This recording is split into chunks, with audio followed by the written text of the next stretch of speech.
अरे चूड़िया छोट छोट पुरियनु देलो नरम कोइया मरोर के मन गो ए राजा जी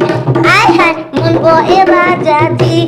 अब का खोतिया के पाती तोड़ के मन गो ए राजा जी कि अब का खोतिया के पातर मागी भोसरी वाला कि अब का खोतिया के पाती तोड़ के मन गो ए राजा जी आहा छिनार लोगन बताओ हो अंडा पके वो काच देले तो मैं vitamin A B C D गायब हो जाला मैं ये सब हमार गांव के लोग खलावत है मौसी तेरा की बिच्छी जैसा ये चाल चल छिन दस दे हो लंगर चोदी मजा आई मौसी में फराक लेके आई पहले आवत रही फराक जलेबी बिस्कुट पूरा लेके आई हमरा के कोनो को ना दे मुतनीरा में तो छिनर के और ना दे नहीं उतर वाली अपन वहां में हाथे चाप नहीं के हो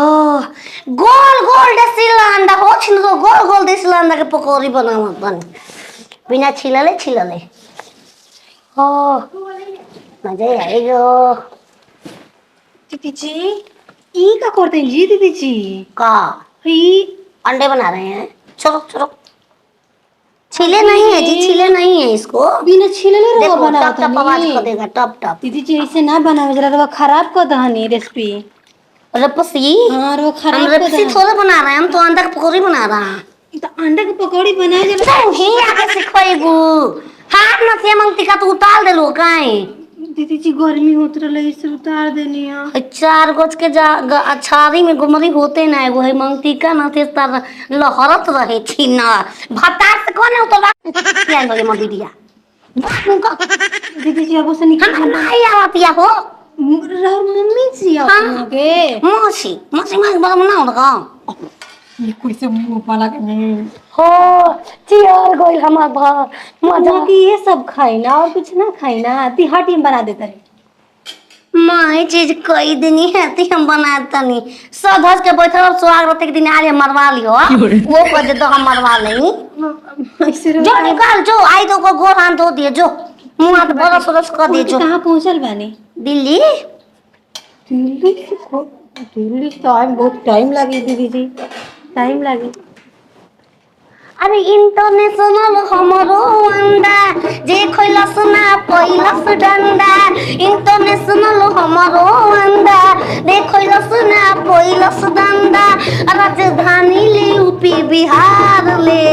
खाला मरत रहे दुनिया यही पर मिलत कहता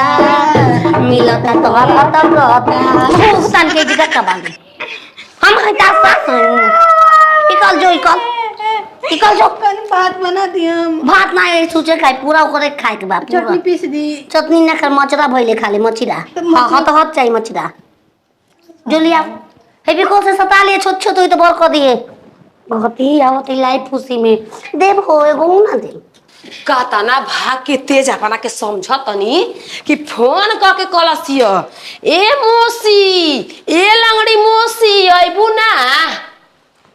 पूरा पेंट पुलिस कता ना चकाचक हमार दीदिया जिंदा रहित एकदम खुश हो जाइत बुचियो ए नेहा बुचियो खुश रह सदा सुहाग रह रवा उहे मौसी जी ना जन हमार बियाह में आई रही तरक के भागा रही बस ऐजे से बात ऊ बात ख्याल कइलू हमारा दिमाग में तुरंत लंगोट लू लेके हम चल जाई आई रवा ऊ दिन मत याद करावा ए बचिया करी पानी पियावा जी मौसी जी रो के पानी पिए चली रो गोड़ धो देता नहीं हमारा दीदी का किया वहां के रवा खाती एगो रेसिपी तैयार करत है खुश भी एकरा मतलब खुश भी है हाय घरा में चली ना अब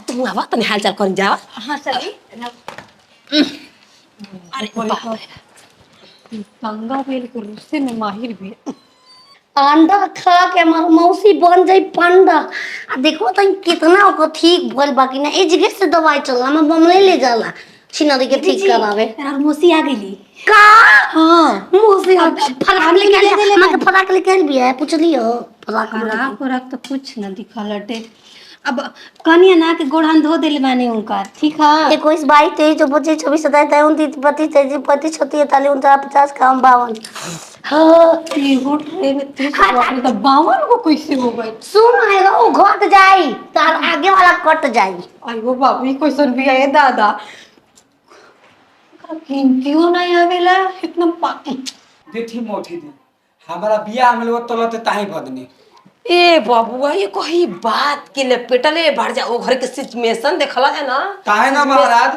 मोठी माई बलावल होली था आपके माई दे दाल दादे काती जो कमी होत रहे धल में छोटी वो महल बा कोनो दिन में गलती अरे थी ना ना महल छोटा रहे चाहिए दिल बड़ा मौसी अच्छा अच्छा अच्छा अच्छा अरे अरे हट दे और चल दो आप होती तनी मोठी दी तो बतिया लेवे तो कट आइल बलू ना मोठी अरे हटा ना हो बतिया चलो बताओ सुनी नहीं आइल बड़ी हमार मेहमान थे एगो ए खारी खाया कुछ मौसी। फेंक ले ले तनी खावा हो तो देखी ढेर ठीक बा लगे ठीक हो अरे बाप रे बाप हो गे कैसे जाले तोर मौसा अरे गार ना दिखावा हो कहाँ ठीक बा खा गेलू कैसे मौसी आ? खा गेली कैसे बोलका लाठी लगाइले हम तोर मौसा हे तर कब में हगली ने मट के का करबू अंग्रेजी वाला हाड़ी के बना दे 2 दिन रही हाड़ी के बना दे पता के कातना खुश बा खोल माई खो गरम गरम पकौड़ी अंडा के ह चिकलूट वाला अंडा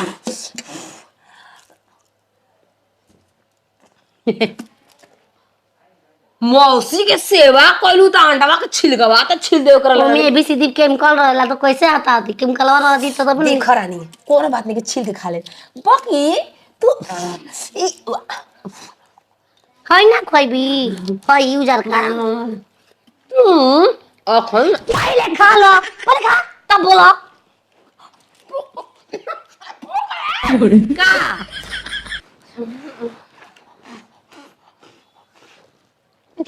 ठीक हो गई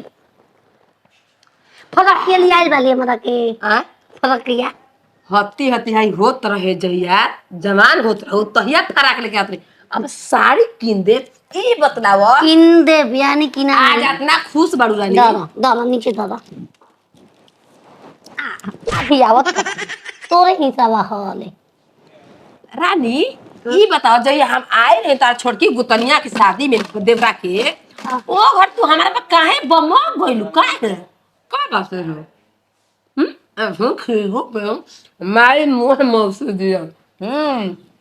ई कह जाला तू तोरा के मन ले रही बियाह शादी में ओए माई छिनारो मुंह होकर देख के बेल जैसा निकाल के नाक में के नथिया पहना दे हम ये मत दे रही आदमी निकाल चल निकाल आई जा निकाल पकड़ चल निकाल अरे चुप छिनारी टप देना नहीं पहन ले टप देना पहन ले एकर याद ना रहला काई भोसड़ी के हमर बेटी भी चलो जा जा रट लगाए के पड़ी अब का कर निकाल चल निकाल दीदी हमार मौसी मुआई चाहे जी आई कोनो बात होई मने घरे बोला कैसे ही बेइज्जती करे के चाहिए कोई के हां बोले नहीं उड़हल के बे तो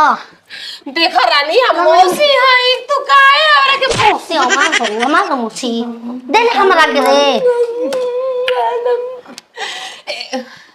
देखा कनिया मान तनी ओ घर के बात ओ घर बजन बीत गल तन भी उ बागर खरा से को तनी पकड़ त मारी कर के अभी भुचंगर भी गति हिया हम चाचा के रख के गच गच करवाओ तो ना जे दिखाई दिए इनकरे खातिर रहो बने ले तू का ले को छती बाकी भोसरो तो हमके ना मिली तो के ना मिली हम भगाओ के अपन मुंह में के खिया मुंह में के खिया ओकरा के की हो रे खिया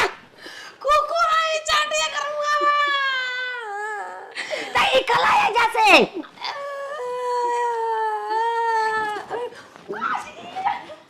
निकाल निकाल दोनों तीन में ए भोसड़ो दोबारा फोन सुन हमारी बीतल बात याद पड़े नहीं ना याद पड़े तो देख अपन गुनार कह के आई हम बिली रो फुला गइल हम याद ना दिला हमार बियाह जो मछली ले बन बनाओ जो मछली रवा कहां से लेन घरे में बटलाई बानी नहीं खेल का ना खोले मगाद के सो फिर याद पड़ाते कि नहीं खे आई ए मौसी भाग गई बिना कहले